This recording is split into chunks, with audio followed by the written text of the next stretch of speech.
Hello friends, happy new year. You asked the question, I have the answer. All right, so number one, what is an LVAD?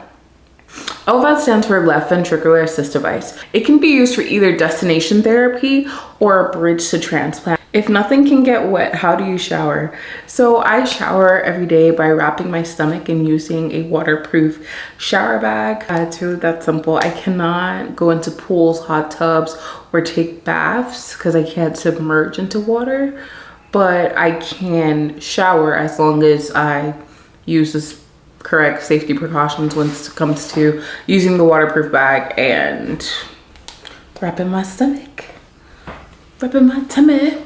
Tell us about the surgery. So I don't know where to start with this question. I might make a full video about what to expect during surgery or what to expect before surgery. Everyone's LVAD surgery experience was different. Mine was a little traumatizing. I'm not gonna lie.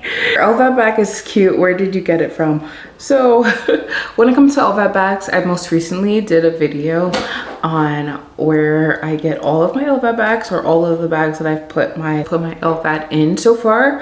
However, my favorite LVAD bag that you probably see me wearing the most is the Herschel 3.5 liter fanny pack from Herschel company. That is probably like my everyday go-to LVAD bag. How long have you had this? I got my LVAD in May. I got my LVAD on May 22nd, 2024 of last year. This month will make it about 8 months since surgery, which is so weird because it feels like it just happened. But at the same time, we're almost a year out, which is crazy. Do your scars hurt? So they used to. If you're looking at this one, this is my ICD scar. I can't really feel this one at all anymore because it's been a few years. But for my main open heart surgery scar, oh my goodness, this used to hurt so bad. As it's healed, it doesn't hurt that much anymore. There are times where it's just sore and I have to take some Tylenol, but nothing how it was. So I'm super grateful that it's healed up, and you know, for the most part it's normal. It's weird because if you were to like press down on my scar, that would hurt, but it isn't like a forever aching pain. But if you came up to me and like pressed down on my scar, I'd be like, whoa, number one, don't touch me. But number two, it hurts, so please don't touch me. I remember to charge this. I can't even remember to charge my phone. So I get this question a lot. All I remember is because, well, I mean, this is life support for me. So I kind of don't have a choice, you know. If your phone dies, I mean, it's inconvenient, but you'll live, right? But if my LVAD dies and I don't have a way to get to wall power or plug in new batteries, you know, I could essentially pass away. So when one battery is out,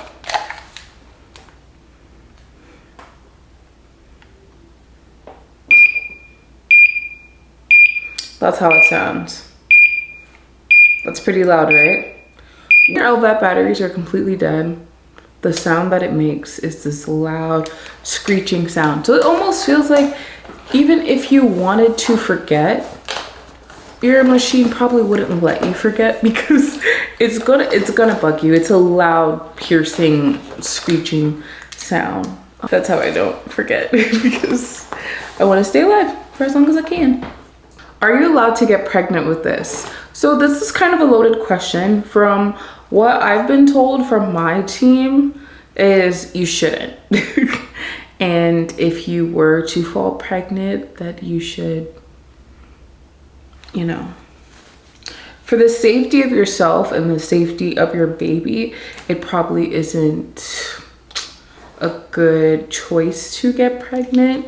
I know that mistakes happened, and you know, if you were to, I guess, get pregnant on accident, then that's just a deeper conversation you'd have to have with your doctor. For me personally, because I know the risks, because I know that my ejection fraction is 10%, and that's without ever having a child. So I can't imagine the stress that having a child will put on my heart if I didn't have an LVAD one. If I just had regular heart failure without an LVAD, I probably wouldn't risk getting pregnant or even putting myself through that. Ways around it, doctors can work with you to kind of switch up your medications, but for me that just feels like a very stressful thing when I could adopt. There's surrogacy, there's other options if I want to be a mother. I don't have to necessarily like get pregnant myself. I was told that carrying a baby full term can possibly kill you and the baby because you have this motor in your heart, right, that is coming out through a drive line. So baby pulls at the drive line. Yeah, I mean, yeah. Being pregnant is not in my future. Why did you name your LVAD? So my LVAD's name is Valerie.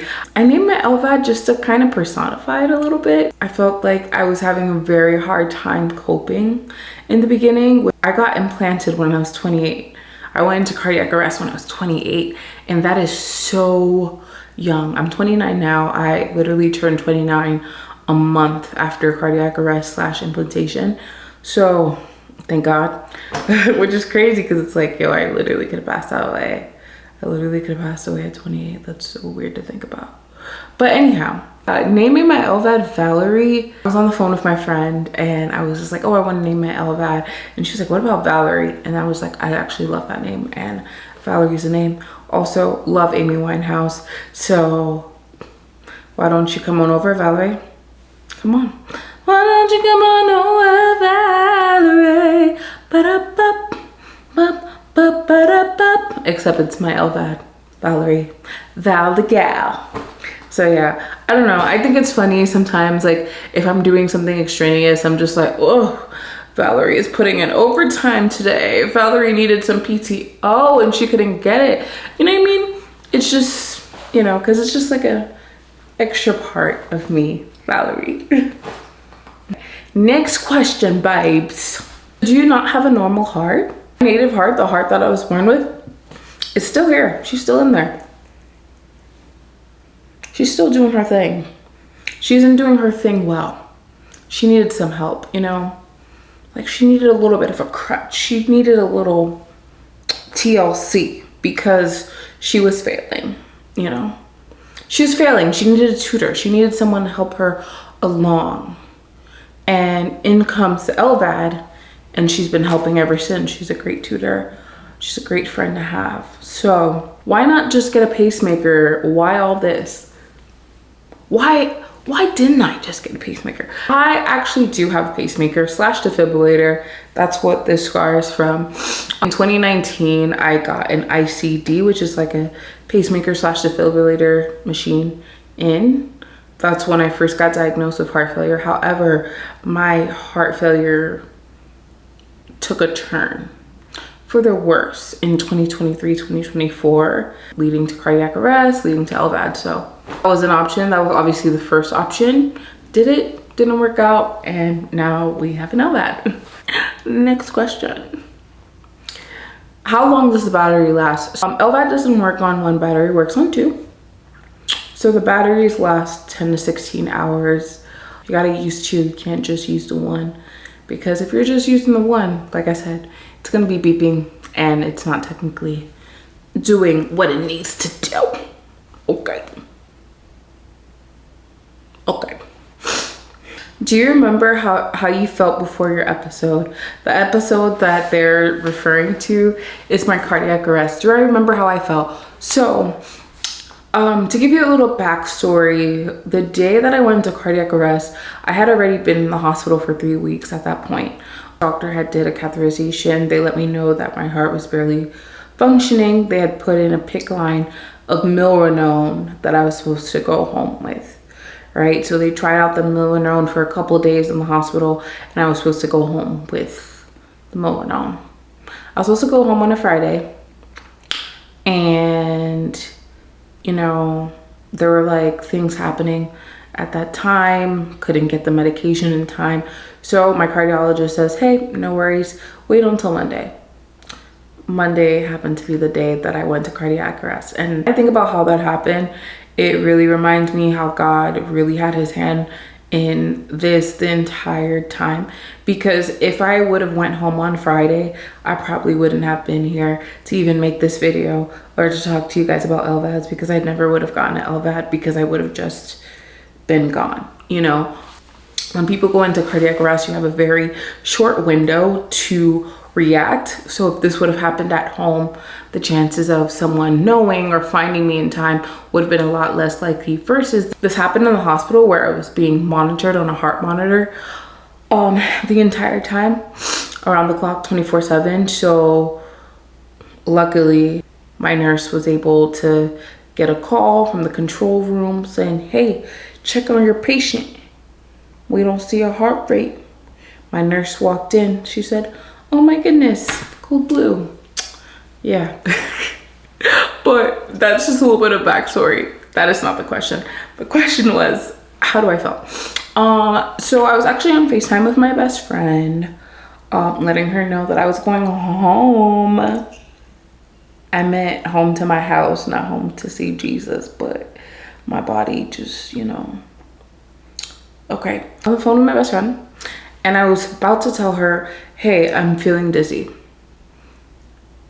That I was on FaceTime with my best friend, and I was about to tell her on FaceTime, hey, I'm feeling dizzy. I was looking into camera, and that was my last like memory from that time.